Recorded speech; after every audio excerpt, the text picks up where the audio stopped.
بچوں کو نہیں دیتے، وہ بھی اس میں سے ایک بچے کو منتخب کر لیتے ہیں، اس کو دے دیتے ہیں جو ان کو بڑا پیارا ہوتا ہے، بس ان کو دیا کرتے تھے۔ اور کہا کہ حضور مبارک صاحب کی تو ایک تعریف اور توصیف یہ بھی کافی ہے، انہوں نے نہ پٹھان دیکھا، نہ سندھی دیکھا، نہ بلوچی، نہ مروہی، نہ فارسی بولنے والا، نہ عربی والا، عجمی والا، جو بھی آیا ان کے سینے سے مستفید ہو، آگے وہ جا کے ان کو بھی پیر بنا دیا۔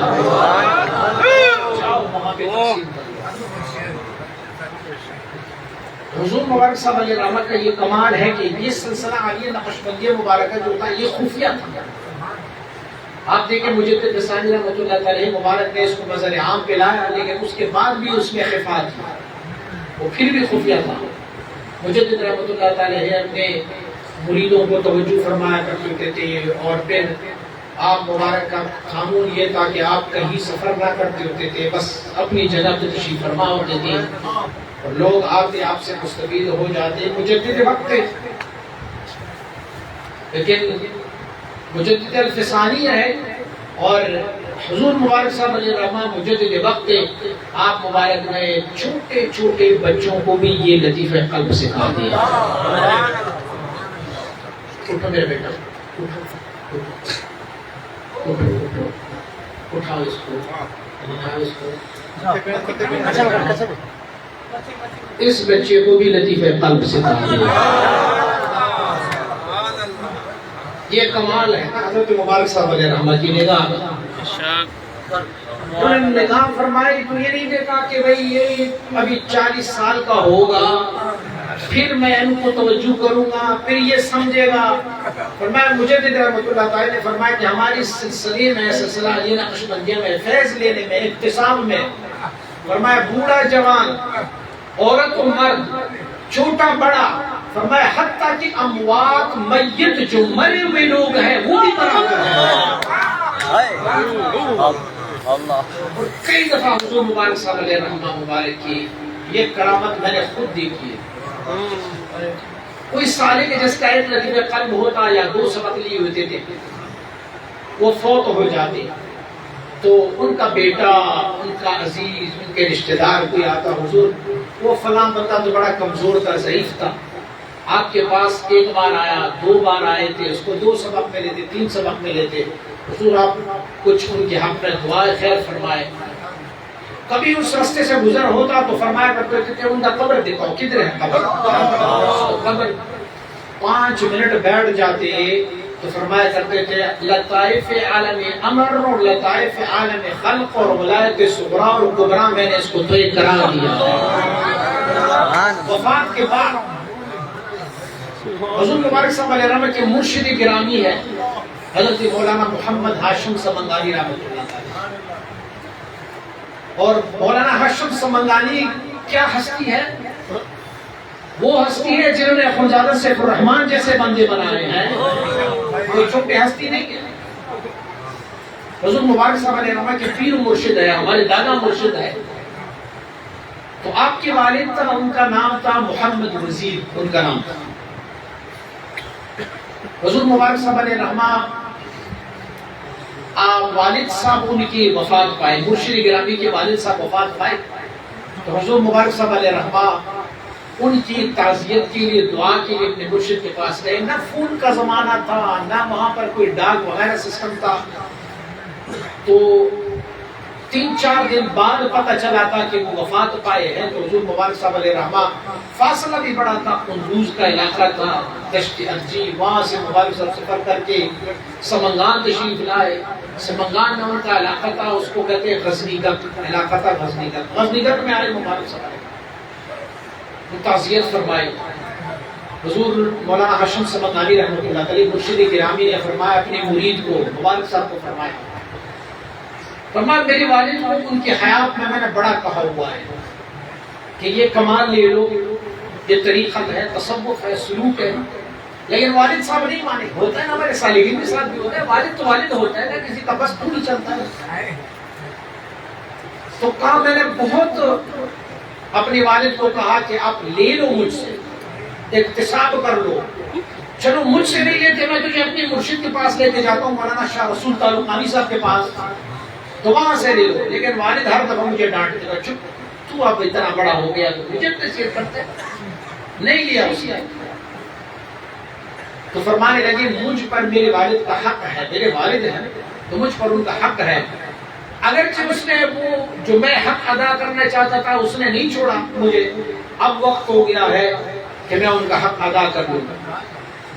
تو فرماتے کہ ایک پہاڑی کی چوٹی تھی, اس پر ان کو دفن فرمایا.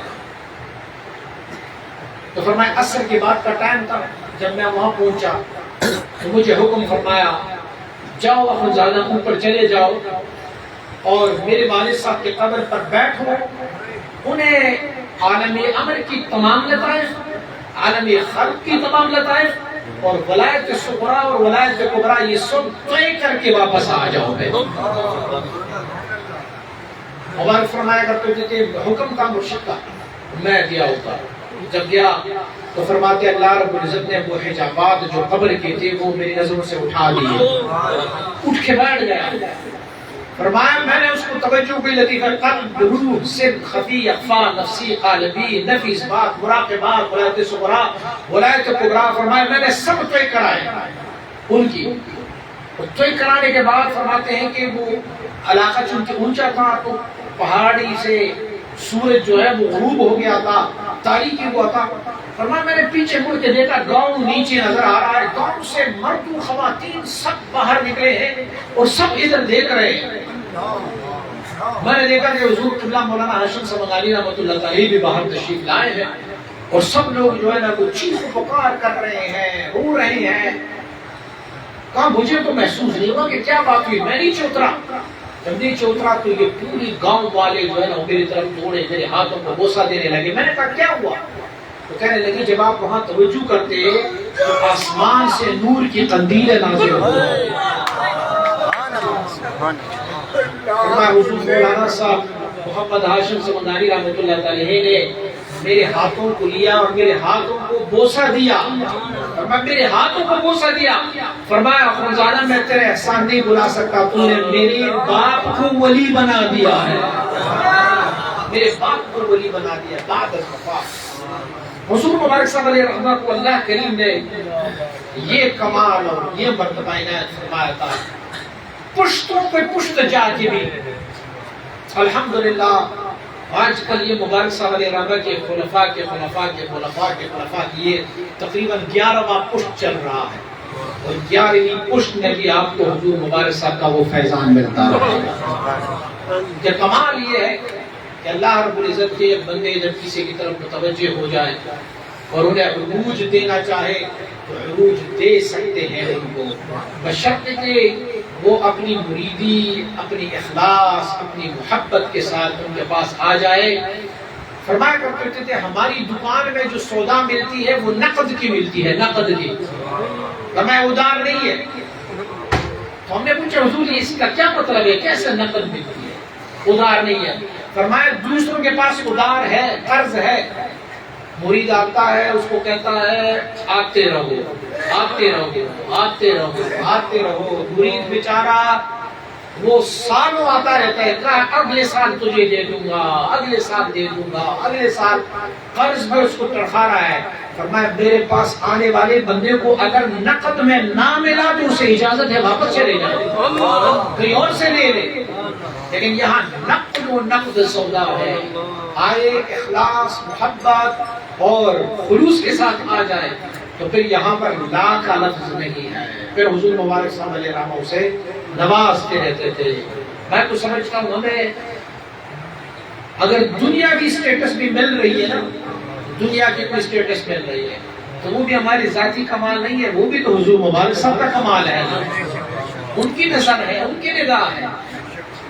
حضور مجدد فسانی رحمۃ اللہ تعالی فرماتے ہیں جو فتوحات بھی تجھے مل جائے, ظاہری فتوحات ہو یا باطنی فتوحات ہو, یعنی ظاہری آپ کو کوئی سٹیٹس مل جائے, مرتبہ مل جائے, اور یا آپ کی باطن کی کمالات مل جائے, تو فرمایا اس سب کو اپنی مرشد سے تصور کر لیا کرو کہ تیری مرشد کی نگاہ ہے جو اللہ نے تجھے یہ کمال عنایت فرمایا. سلسلہ صحیفیہ میں ایک اعتراض ہوتا تھا. ایک بندے نے کتاب لکھی تھی سلسلہ علیہ صحیفیہ مبارکہ کے خلاف. کہ یہ سب جو ہے یہ امریکن ایجنٹ ہے، یہ انگریزوں کی ایجنٹ ہے. وہ دلیل کیا دی تھی؟ دلیل یہ دی تھی یہ انگریزوں کی ایجنٹ اسی لیے کہ جب ہم اوورسیز میں جاتے ہیں، انگلینڈ جاتے ہیں، امریکہ جاتے ہیں، کینیڈا جاتے ہیں، تو پینٹ پہنتے ہیں، داڑھی ختم کر دیتے ہیں، وگرنہ اس امامے اور دستار کے ساتھ جائیں گے تو پھر وہ ہمیں انویسٹیگیٹ کرتے ہیں اور پکڑتے ہیں اور پتہ نہیں کیا کیا کرتے ہیں. کہتے ہیں یہ دہشت گرد ہے. دیکھو نا یہ سیفی اگر انگلینڈ بھی جا رہا ہے تو اسی لباس میں جا رہا ہے، امریکہ جا رہا ہے تو اسی لباس میں. اس سے معلوم ہوا یہ انگریز کا ایجنٹ ہے. میں نے کہا نہ تو غلط ہو گیا، یہ تو رسول اللہ کی ایجنٹ ہے، یہ حضور کی ایجنٹ ہے، اور حضور کے غلام حضور کی ایجنٹ کو کوئی روکنے والا ہے ہی نہیں، کوئی روک ہی نہیں سکتا. کہ اس نے اپنے خلیے کو، اپنی لباس کو، اپنی جسم کو حضور نبی اکرم صلی اللہ علیہ وسلم بارک کی سنتوں کے تابعدار بنا لیا ہے.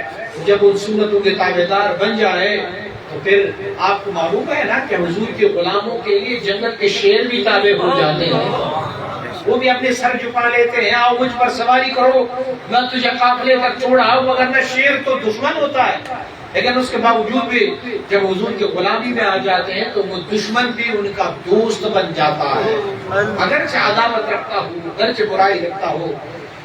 لیکن حضور مبارک صلی اللہ علیہ وسلم نے یہ مرتبہ اور مقام پایا تو اتباع شریعت مصطفی صلی اللہ علیہ وسلم. حضور مبارک صلی اللہ علیہ وسلم نے ہر قدم پر شریعت مطہرہ کو مقدم جانا، ہر قدم پر شریعت مصطفی صلی اللہ علیہ وسلم کی اتباع کی. میں اکثر اپنے دوستوں سے کہتا رہتا ہوں جب ہم اپنے گھر چلے جاتے ہیں، اپنے بچے ہوتے ہیں، بیوی ہوتی ہے سارے، تو پھر ہم کیا کرتے ہیں؟ ہم کہتے ہیں کہ تھوڑا ریلیکس کر لیں، امامہ اتار دیا، تھوڑا سا تکیہ لگا دیا. لیکن باہر جب آتے ہیں مریدوں کے پاس آ جاتے ہیں تو یار کیسے امامہ اتاریں گے، وہ کیا سوچیں گے. لیکن حضور مبارک صاحب علیہ رحمت مبارک کی ذات گرامی یہ تھی کہ وہ جیسے مبارک باہر مریدوں کے ساتھ ہوتے تھے ویسے بھی گھر میں ہوتے تھے. کوئی ہم نے کبھی نہیں دیکھا آپ کو. اب ننگے سر بیٹھنا کوئی گناہ نہیں ہے، کوئی گناہ نہیں ہے، لیکن خلاف ادب ہے. ہم نے کبھی حضور مبارک صاحب علیہ رحمت کو ننگے سر بیٹھا ہوا نہیں دیکھا، کبھی ساری زندگی میں ان کو ننگے سر بیٹھے ہوا نہیں دیکھا. آپ مبارک کی گھٹنوں میں تکلیف شروع ہوئی تھی، تکلیف تھا، درد رہی آپ کو، تو ڈاکٹر نے کہا کہ آپ آپ جو کرسی پہ بیٹھ جاتے ہیں تو اس کے ساتھ ایک ٹیبل لگایا کریں اور اپنی ٹانگیں لمبی کر لی. تو حضور مبارک صلی اللہ علیہ وسلم فرمایا کرتے تھے واللہ مجھے اس بات سے اتنی شرم آ جاتی ہے جیسے ایک کنواری لڑکی اپنا چہرہ دکھائے نا، اور اس کو جیسے شرم آ جاتی ہے، مجھے اتنا شرم آتا ہے کہ میں نے ٹھانگیں پھیلائی ہوئے، میرا رب مجھے دیکھ رہا ہے اور میں نے ٹھانگیں لمبی کر لی. تو شریعت محمدی صلی اللہ علیہ وسلم مبارک پر سر سے لے کر پاؤں تک ہر قدم پر آپ مبارک اس شریعت پر متحلہ اور مزین تھے. اسی لیے اللہ کریم نے ان کو یہ مقام بھی عنایت فرمایا، اللہ نے اس پر اتنا فضل و کرم فرمایا. اور دوسری وجہ یہ تھی خود فرمایا کرتے تھے. مجھے میرے مرشد گرامی حضرت مولانا محمد ہاشم سمنگانی رحمۃ اللہ تعالی نے فرمایا اخوندزادہ تجھے پتہ ہے کہ اللہ کریم نے تجھے یہ مقام کس وجہ سے دی ہے؟ میں نے کہا حضور مجھے تو یہ مقام تیری وجہ سے ملا ہے، آپ کی وجہ سے. تو فرمایا یہ بھی ایک وجہ ہے، لیکن میں بتاتا ہوں. فرمایا خوارج کے ساتھ، دین کے دشمنوں کے ساتھ آپ جتنا عداوت رکھتے ہو، جتنا سختی کر رہے ہو، اللہ نے اس سختی کے بدلے میں تجھے یہ مقام بھی عنایت فرمایا. فرمایا صحابہ کرام کا کیا مرتبہ تھا؟ اشداء علی الکفار، کفاروں کے ساتھ بڑی سختی سے پیش آ جاتا. اور سبحان اللہ آپ کی کیا سختی تھی. جو دین کے دشمن ہوتے تھے، جو بدعقیدہ ہوتے تھے، ان کے ساتھ کیا دشمنی ہوتی تھی؟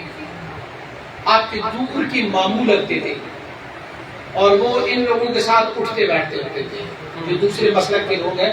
خود پکی سنی تھے، لیکن جیسے وہ گاؤں کا ایک وڈیرا ہوتا ہے تو وہ بھی گاؤں کا وڈیرا تھا، تو یہ بڑوں کے ساتھ ہر بندے کے ساتھ اس نے اٹھنا بیٹھتا تھا. حضور مبارک صلی اللہ علیہ وسلم نے ان کو فرمایا مامو آپ ان لوگوں کے ساتھ اٹھتے بیٹھتے ہو تو پھر ہمارے ساتھ کوئی تعلق نہیں رہے گا، ہم آپ کے ساتھ کوئی تعلق نہیں کریں. بیٹا میں ان کے ساتھ عقیدوی طور پر تو نہیں بیٹھتا.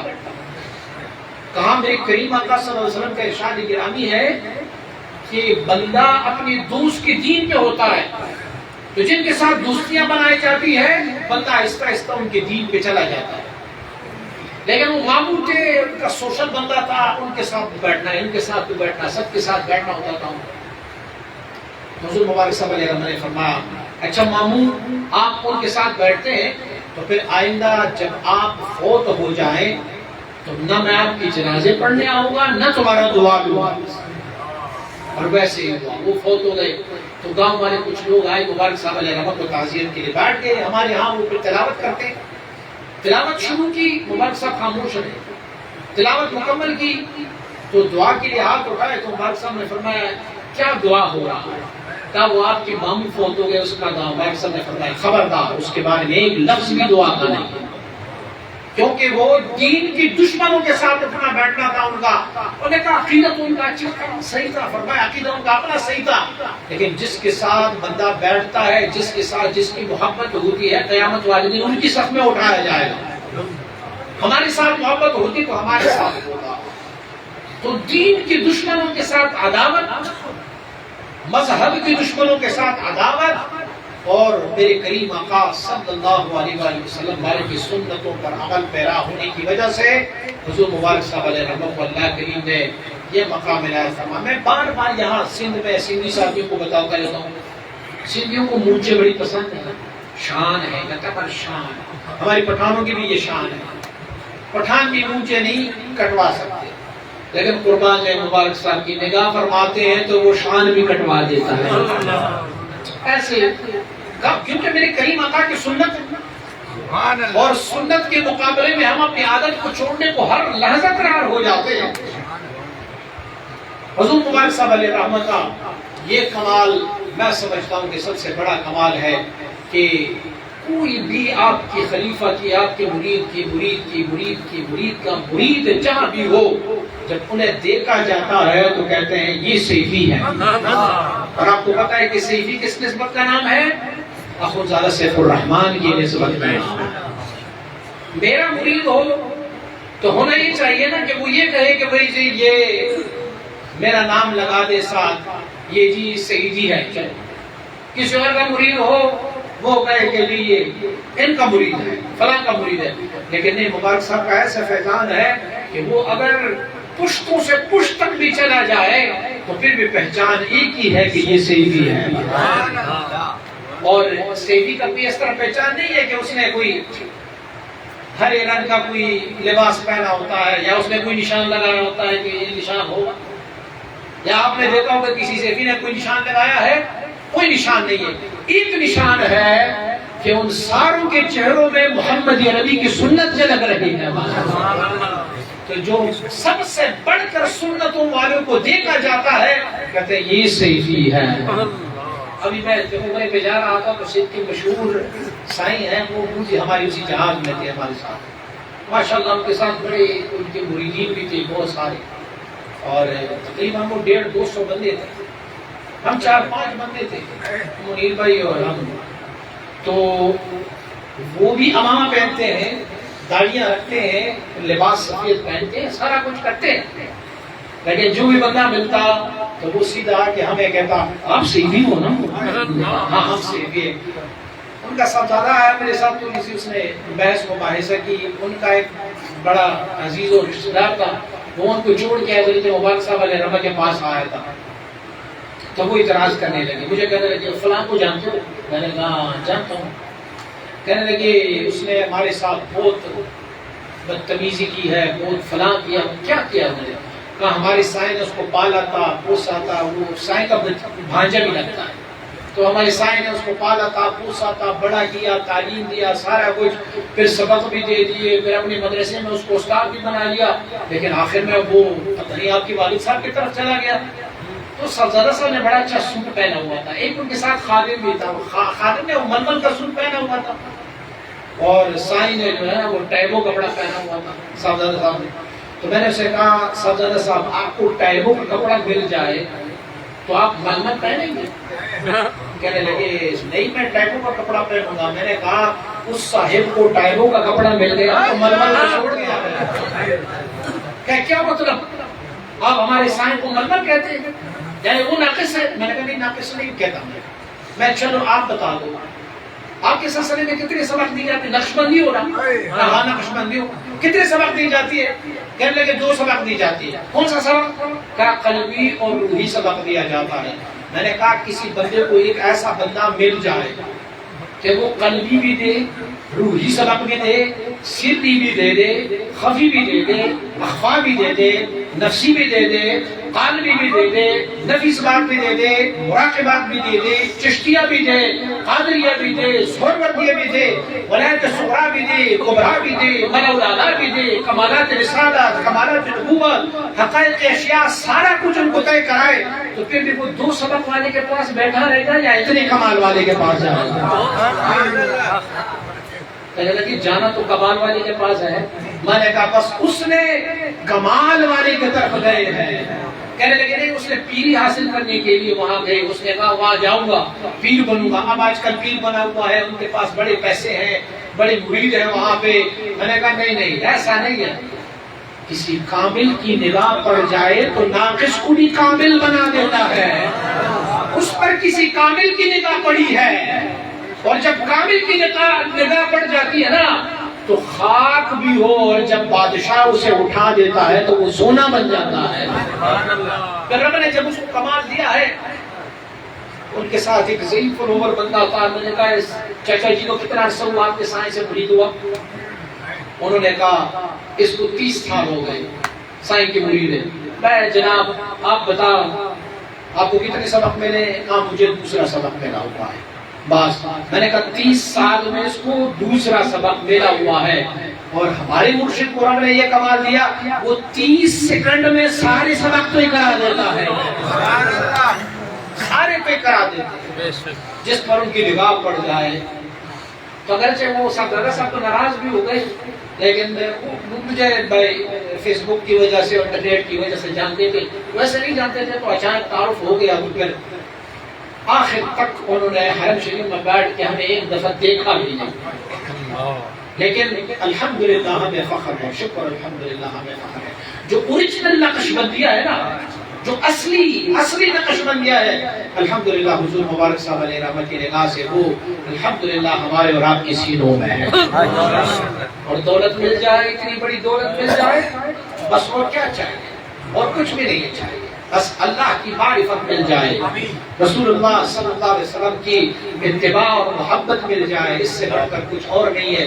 اور یہ سب مرہون منت ہے ہمارے اور آپ کے مرشد گرامی محبوب سبحان حضرت اخوندزادہ فقیر سیف الرحمن امام خراسانی رحمۃ اللہ تعالی علیہ وسلم۔ میں اکثر بیشتر اپنی ساتھیوں کو سمجھاتا رہتا ہوں، میں کہتا ہوں میں آپ کا مرشد ہوں، ٹھیک ہے ہوں، مجھے فالو کرنے کے بجائے میری مرشد کو فالو کرے، میری مرشد کو دیکھے، اخوندزادہ سیف الرحمن کو دیکھے۔ آج کل ہم نے وہ نیٹ پہ اپنے چینل پہ علوم و معارف پہ حضور مبارک صاحب علیہ رحمہ کے معمولات کا ایک چیپٹر شروع کیا ہوا ہے۔ تو حضور مبارک صاحب فجر میں کیا کرتے ہوتے تھے، عبادت کس طریقے سے کرتے ہوتے تھے، ظہر میں کیا کرتے، عصر میں کیا کرتے، شام کو کیا کرتے۔ میں اپنے دوستوں سے کہتا ہوں بس وہ دیکھو، مجھے چھوڑ دو، مجھے چھوڑو، میں تو ایک ڈاکیا ہوں، جو وہاں سے لیا ہے تمہاری نصیب میں تھا، تمہارے تک پہنچا دیا ہے۔ وہ جو اصل ہے ان کو فالو کرو، ان سے محبت کرو، ان سے مودت کرو، ان سے الفت رکھو، اور جب آپ اصل سے الفت رکھو گے تو یقیناً میری بھی عزت کرو گے۔ اسی لیے کرو گے تو آپ کہو کہ یہ بھی ان کا بیٹا ہے، یہ بھی ان کا فیضیاب ہے، ان سے فیض لیا ہوا ہے، تو میری بھی عزت ہے اور ان کا بھی عزت ہے۔ اور اس سلسلے کے قدردان رہے، قدردان رہے، قدردان رہے۔ مشرق سے لے کے مغرب تک، شمال سے لے کے جنوب تک، ایسا سلسلہ یہ نقشبندیہ سیفیت جیسا سلسلہ آپ کو کہیں سے نہیں مل سکتا۔ ڈھونڈ لے بے شک، امتحان کر لے بے شک، کوئی کس طریقے پہ ہوگا، کوئی کس طریقے پہ ہوگا، کوئی کس طریقے پہ ہوگا، اور یہ سلسلہ محمد ربی کی طریقے پر ہے، اسی طریقے پہ الحمدللہ۔ تو اس کے قدردان رہے، جتنا بھی شکر ادا کرتے جائیں اس سلسلے کا، اللہ کریم اس سلسلے میں مزید آپ کو وسعت عطا فرماتا رہے گا، اللہ کریم مزید کامیابی عنایت فرماتا رہے گا۔